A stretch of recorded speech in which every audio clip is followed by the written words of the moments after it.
Cláudia Lima Marques entende que o CDC é uma lei de função social. Isso significa que essa lei não pode sofrer abrogações ou derrogações, que em parte seja, quer absolutamente, por outros diplomas legais de igual hierarquia, em detrimento do direito do consumidor. Ou seja, né, apesar do CDC ser uma lei de natureza ordinária, essa autora entende que ele concretiza, né, no plano da legislação infraconstitucional, uma vontade explicitada pelo Constituinte na Constituição Federal, né? Então, assim, se houver a redução da proteção do consumidor pelo CDC através de outro diploma, estaria se contrariando o anseio constitucional, de forma então que essa nova lei seria, portanto, inconstitucional, né? Só que o CDC é uma lei ordinária, né? E, consequentemente, ela poderia ser revogada por qualquer lei que lhe fosse superior, né? Porém, parcela da doutrina entende o CDC como uma lei de função social e, portanto, teria um peso normativo, né, maior. E dessa forma não poderia, então, sofrer a diminuição desses direitos.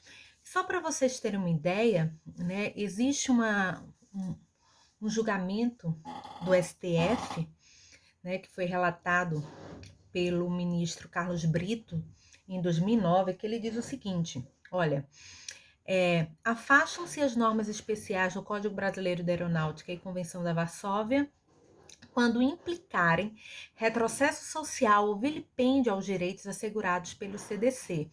No recurso extraordinário 35.1750, né, do Rio de Janeiro.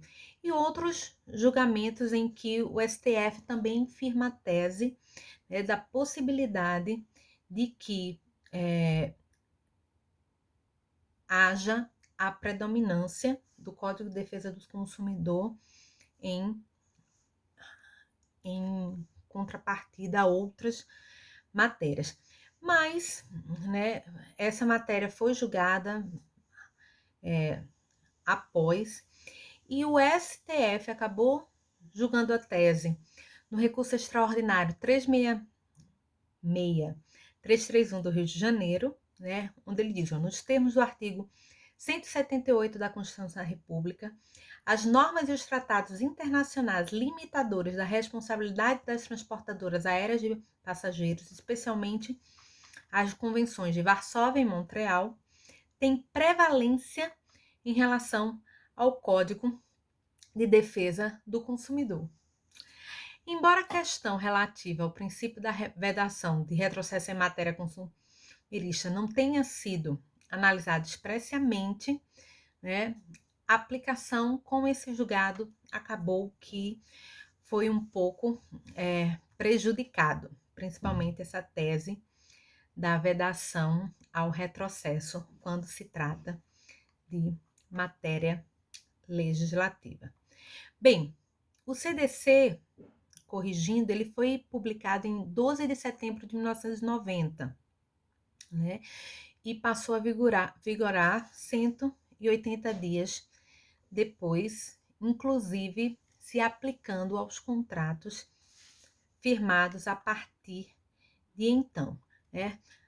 É bom relembrar que o CDC ele não se aplica aos contratos que foram firmados antes da sua vigência. Eu gostaria de falar também com vocês sobre uma teoria importante de Eric Jaime, que é a teoria do diálogo das fontes, né? Ela teve essa origem, e embora a sua análise doutrinária e jurisprudencial seja fortemente ligada à teoria consumerista, né, ela acaba se aproximando muito mais da teoria geral do direito como um todo, né? Então, vale a pena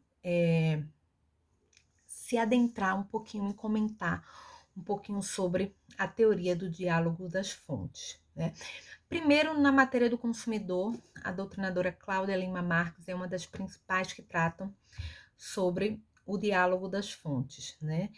E esse caráter principiológico e macrosistemático do CDC acaba colocando o CDC em diálogo com várias outras áreas do direito, né? Inclusive, o intérprete da lei pode até ver, pode até colocar, né, de forma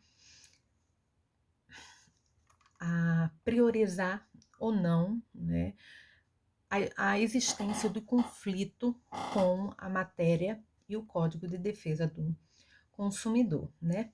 É certo de que o objetivo é justamente analisar nesse diálogo das fontes a maior coerência, vendo a aplicação da norma do direito do consumidor de forma complementar ou de forma subsidiária com o sistema normativo como um todo. E a teoria do diálogo das fontes tem sido muito utilizada pelos tribunais superiores e o principal fundamento para para a sua aplicação dentro da disciplina consumerista é o artigo 7º caput do CDC, que diz que os direitos previstos neste código não excluem outros decorrentes de tratados ou convenções internacionais de que o Brasil seja signatário, da legislação interna ordinária, de regulamentos pedidos pelas autoridades administrativas competentes,